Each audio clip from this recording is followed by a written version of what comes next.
é o seguinte, né? Nós estamos discutindo aqui sobre o duplo juízo, né, do recurso especial. Como é que funciona hoje a admissibilidade do recurso especial? O recurso especial ele tem uma admissibilidade pelo presidente do tribunal ou pelo vice-presidente do tribunal. Então vamos imaginar aqui em São Paulo, só para mostrar como é que é o juízo de admissibilidade aqui em São Paulo. Então eu disse aqui que nós temos 360 desembargadores, mais 90 juízes que funcionam como desembargadores, que são chamados de pinguins, e mais alguns juízes que extraordinariamente são convocados para auxiliar no julgamento das causas dos tribunais. Então vamos dizer que nós temos um tribunal de 500 juízes. Vamos imaginar que pela média cada juiz dê 100 decisões. 100 decisões, ok? 100 decisões. Muito bem, então nós temos que multiplicar 100 decisões por mês, né? Importante dizer isso. Então vamos multiplicar 100 vezes 500. Isso dá um número de 50 mil. Então nós temos 50 mil decisões que em tese desafiariam o recurso especial. Vamos dizer que desses 50 mil, apenas 10% haja a interposição de recurso especial. Então são 5 mil recursos especiais interpostos em um mês só no Tribunal de Justiça de São Paulo. Há 5 mil recursos especiais que vão sofrer o juízo de admissibilidade pelo presidente do tribunal. Ok? Muito bem. É humanamente impossível um único juiz verificar 5 mil recursos especiais. Porque vamos imaginar, supostamente, que cada recurso especial tivesse uma folha. Ele teria que ler 5 mil folhas em um mês, mas cada recurso especial tem seguramente mais do que 20 folhas. Então você multiplica 5 mil vezes 20, vem que número que nós vamos parar. Não bastasse isso, aí é óbvio que o juízo de admissibilidade não é um juízo de admissibilidade de qualidade, é um juízo de admissibilidade absolutamente genérico. Se confecciona uma decisão padrão que vale para todos os recursos. Basicamente é isso que a gente tem.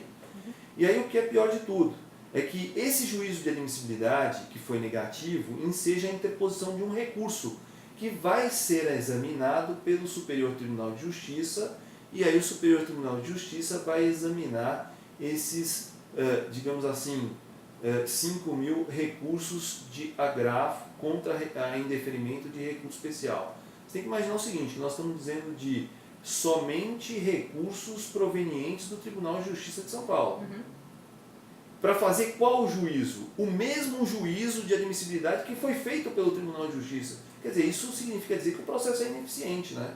Porque há a necessidade de duas autoridades judiciárias formularem um juízo a respeito da mesma coisa. Quer dizer, não é um negócio inteligente. Então o código, usando essa ideia de eficiência de um processo como um juiz que tem gestão de processo, ele encurta o procedimento para falar o seguinte, olha, só há um juízo de admissibilidade, esse juízo de admissibilidade é feito pelo próprio Superior Tribunal de Justiça, evitando a interposição de um recurso contra o juízo de admissibilidade negativo de um outro recurso.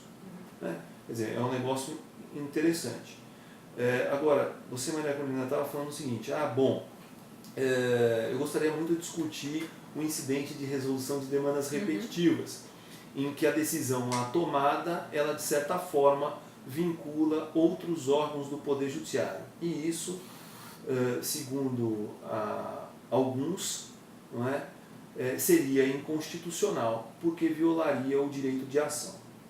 Bom, eu ponderaria aí se realmente violaria o direito de ação. Primeiro que o direito de ação não é um direito absoluto, assim como nenhum direito é absoluto. Talvez nenhum direito à vida é um direito absoluto. Inclusive nós podemos renunciar a direitos fundamentais. Isso é plenamente possível, eu posso renunciar a um direito fundamental. Portanto, eu posso renunciar a um direito de ação. Se eu quiser renunciar a um direito de ação por vontade própria, eu posso ir para a arbitragem. Estou renunciando ao direito de ação. Esse já é um ponto. Bom, mas eu não estou renunciando a direito nenhum. É o Poder Judiciário que, de certa forma, renuncia esse meu direito. Bom, Eu faço um contraponto se a Constituição também ela não estabelece uma forma de racionalização do Poder Judiciário ou das decisões que são tomadas pelo Poder Judiciário. Me parece que é manifestamente contrário aos fundamentos da Constituição termos decisões díspares a respeito de um mesmo assunto. Me parece que o processo ele não cumpre o seu papel social, político, jurídico e nem mesmo econômico quando se autoriza que pessoas que estão na mesma linha de direitos tenham decisões conflitantes. Parece que isso não é bom.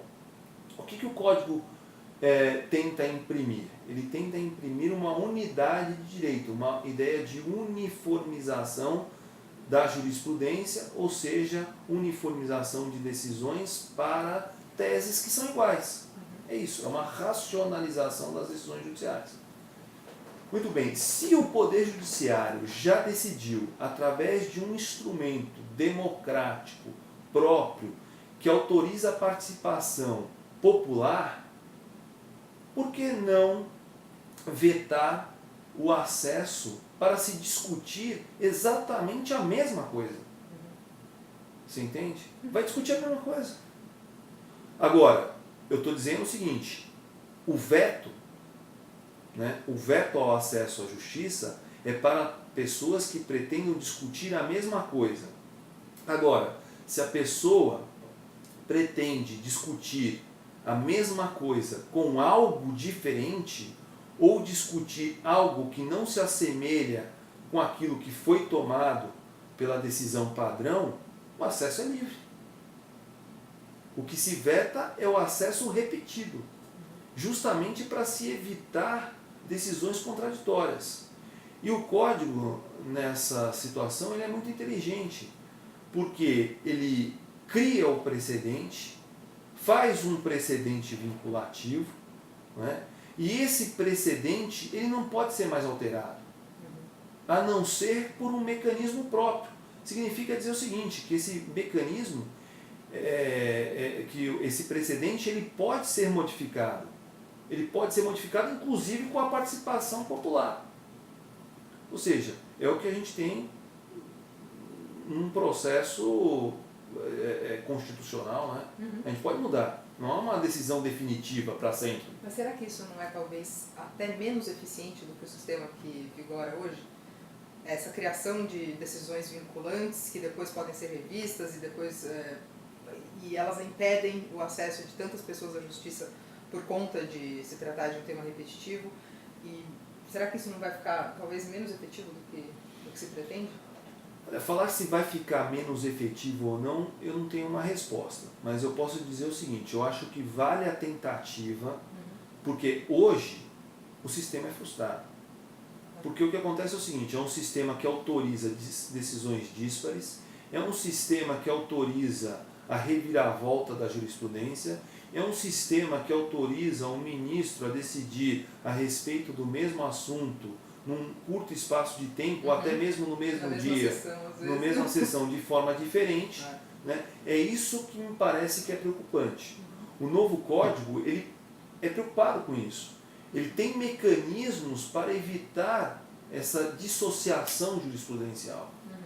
Né? A ideia é a uniformização da jurisprudência. O sistema de uniformização da jurisprudência de 73 é um sistema frustrado. Não se alcançou. Né? Então eu acho que só por esse motivo vale a pena. Né? Agora, é óbvio, o Código de Processo Civil ele não vai mudar o sistema jurídico. O que muda o sistema jurídico é um novo Código de Processo Civil e também uma mudança na cultura do julgamento. É preciso ter responsabilidade no julgamento. É preciso ter responsabilidade do advogado em argumentar. É preciso ter responsabilidade em se promover uma ação. É preciso ter responsabilidade no uso do direito da sua defesa. Então o que acontece é o seguinte, há uma mudança cultural que precisa ser empregada também. Não é uma mudança simplesmente legislativa. Muito obrigada, professor, pela sua entrevista.